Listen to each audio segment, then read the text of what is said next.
Hello and welcome to In Pursuit of. My guest today is Sahil Babbar, co-founder of Samarthya, and he is in pursuit of ensuring that people are not a victim of their circumstance and people have greater opportunity to shape their own destinies.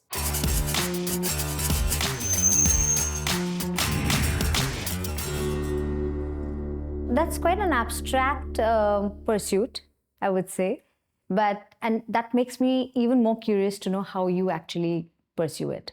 I think by trying to take that democratic ethos of our country to the grassroots, we work in the public education space right now, and our focus is to ensure that the governance structures and practices that exist in the public education system in India start to become a reality. That parents, children, teachers, principals, officials, sarpanch, everyone who is impacted by a decision has a say in shaping them.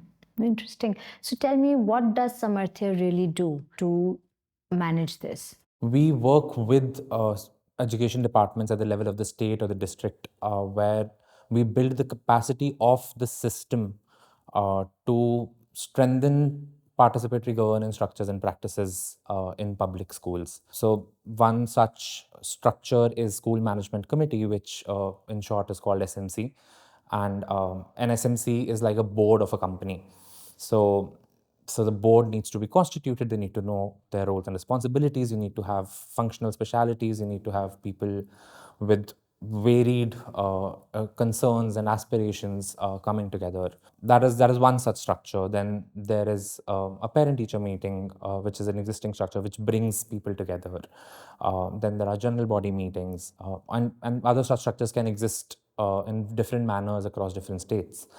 But our idea remains that we do not create any parallel structure that isn't pre-existing in the system, because ultimately it is the government that can reach every child, that has the infrastructure to reach every child, the human resource, the financial resources to reach every child. Sahil, tell me, when you say that, you've got these SMCs and, this is what they are supposed to do, what is that change that actually happens when SMCs are actually functional? The impact is at varied levels. So the idea of getting an SMC activated is like your decentralized, hyper localized governance unit that is addressing super contextual local problems.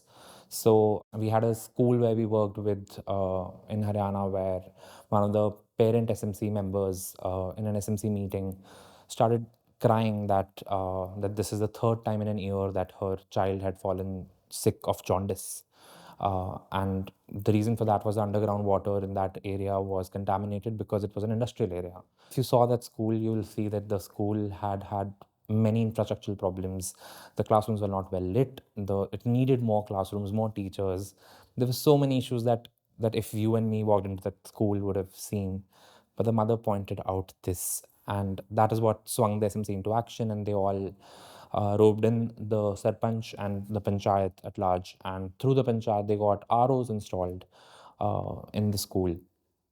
So this is one example. Very nice. What's the process for you to get these SMCs functional?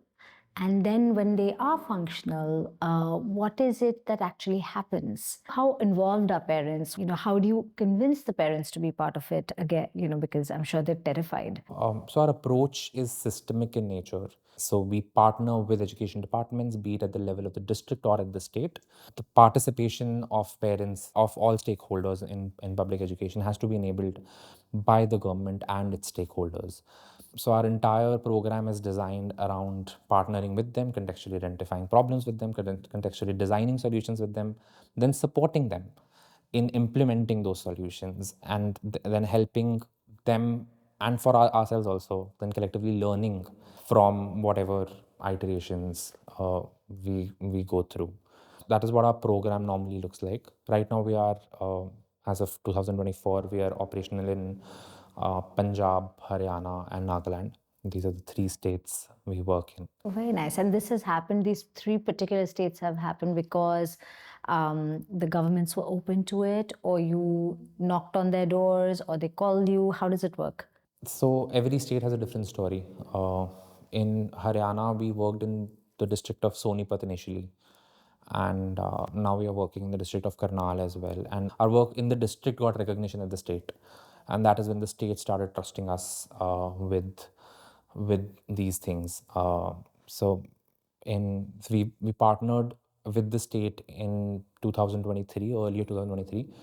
Before that, a year before that, we did a small partnership with the state where we worked with them to design a booklet for school management committees, a guide of sorts that schools can refer to. From there, I think trust was established and we scaled it further next year. And so that's the story of Haryana. In Punjab, we started off through a collective that was a collective of 4 organizations, including us, which came together with different expertise, which partnered with the state. That happened in 2019. And Nagaland is a World Bank funded project that we are a part of. There also we are a part of a consortium that is working on this project called Nectar.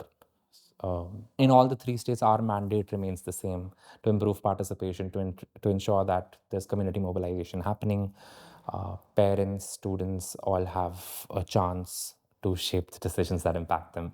It's so nice because I think, when really, I mean, if you think about it, if parents are not a part of a child's education and, don't have a say in it, it is so hard for them to, I mean, these parents whose children go to government schools are not able to engage with them in their studies, but to not have any sort of engagement or say must be really, really hard.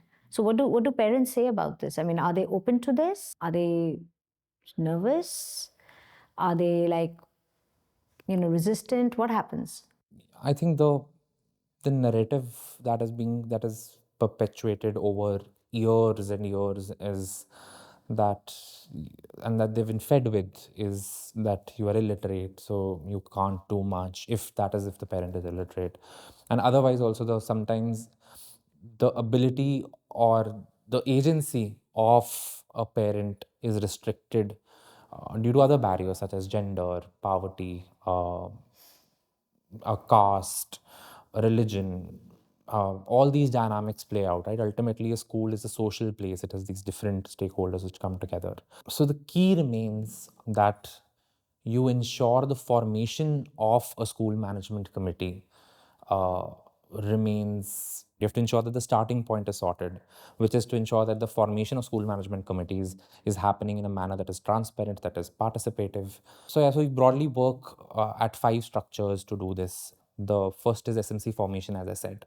So how are we choosing who becomes the member of a school management committee? The law, the Right to Education Act, Section 21, mandates that 75% of this committee be parent representatives. So they are parents chosen by all of the parent body, because the committee can take decisions for the school. It impacts all children, so they are representatives. Right. Then it mandates that 50% be women, at least 50% members. And it mandates that there has to be a local authority representative, there has to be a social worker. Some states mandate students as part of an SMC. Then there's a teacher representative. School head is sometimes given an honorary position. Sometimes sometimes they're given an ex officio position. Sometimes they're a part of the committee directly as well. But a school head is definitely involved. So all these people are brought together. So SMC formation, as I was saying, was one of the first structures which is key to get this right. The next is SMC training. Now that you have these, so formation is important because it lays out expectations. Right. So if I have to get you to a board, I have to tell you that, Aparna, these are the 6 things that you'll have to do. I need 30 hours of your time in a month, and you'd have to attend 4 meetings, and you'd have to do these 5 visits. And if you can do this, only then volunteer for it, and it is unpaid. So that expectation being set at the very beginning has has been lacking for the most part in a lot of states. It lacks even in corporate jobs. Yeah, so you can imagine. So yeah, so that's why SNC formation is important, because it sets the expectation and gets the right kind of people to volunteer for it. Isn't it hard for people to commit to that kind of expectation? Not at all. You'd be Really? surprised if people, they are so, I think it sometimes just blows my mind how little encouragement and guidance do people especially in the vulnerable communities, do they need to act? Wow. They're so quick to action. Uh, Wherever there has been some sort of information awareness around what an SMC is, what are the roles, we've usually seen that there are more number of volunteers than the number of seats available, which is a great sign of interest. Now we get into how do you do your duties? What exactly do you have to do? How do you do a school visit? How do you look at grants that are coming in? How are you checking midday meals? How are you supporting the school in enrollment, in student attendance? How are you monitoring teacher attendance? So these are the kind of things that have to be explicitly told to the SMC members, and that forms a part of their training. Right. So that's the second structure. And again, these structures exist in some shape and form in the system already. So SMC formation, SMC training, then the third structure is SMC meeting. That training हो गई, अब हर किसी को पता है कि हमें कौन से रोल हैं, हमें क्या करना है, पर अब एक मीटिंग होनी कैसे चाहिए.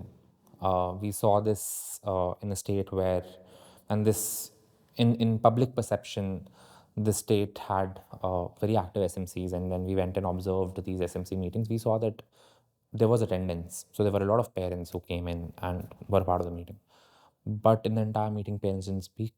It was a speech by the principal and then signatures by the parents. So that is basically a non-example of a meeting. There's no Which are not meeting only. functioning. There's no meeting. They're functioning on papers.